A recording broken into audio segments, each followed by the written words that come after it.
Hello, this is your good friend Khaled. I'm in Paradise Valley near Agadir.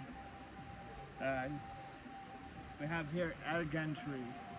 The argan tree with the argan nut is the most famous product of Morocco because it grows here and nowhere else in a grade suitable for one, cosmetics, and two, for food.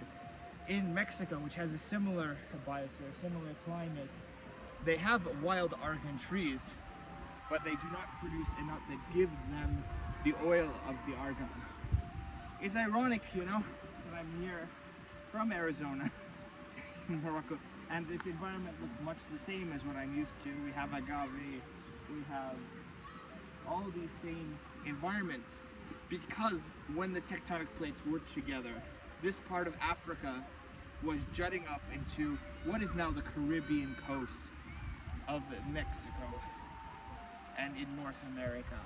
So altogether there are many cultural similarities besides simply the geological and botanical similarities between this region and, let's say, the broader region of Arid America, Mesoamerica, and Oasis America, or the American Southwest as we often like to call it.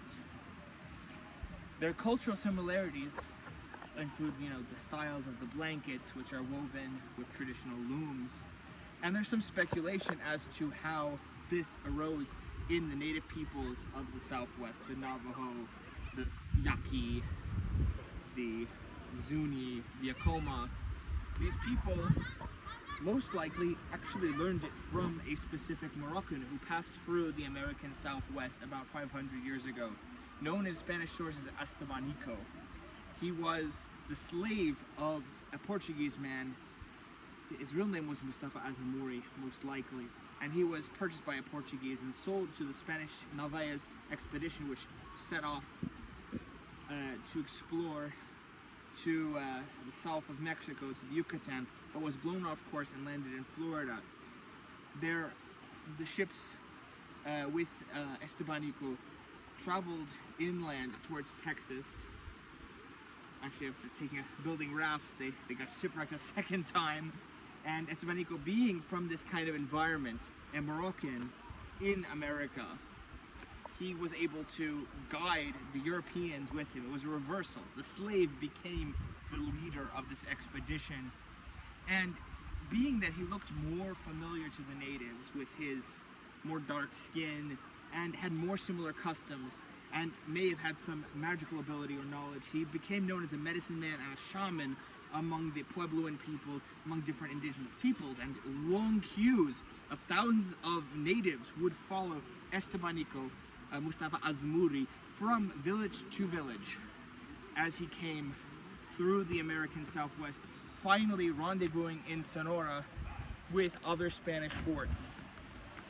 In the end, he ended up undertaking a second expedition, by which he was supposedly, according to the Spanish accounts, killed by the natives, the Zuni natives in New Mexico, because they were considered him as abusing their women.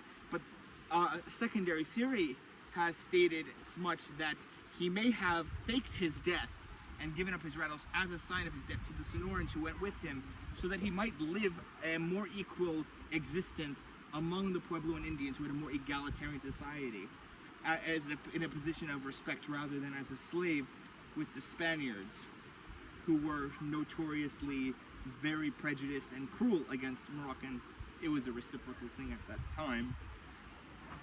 Ultimately, there's some speculation as well that Azemmouri inspired one of the Kachinas in Hopi and Zuni culture, who is depicted with black skin and is associated with fertility and sometimes harmful magic.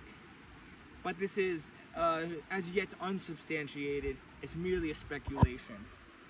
But it's interesting to note the similarities between this region of the former Spanish Americas and this region in the south of Morocco.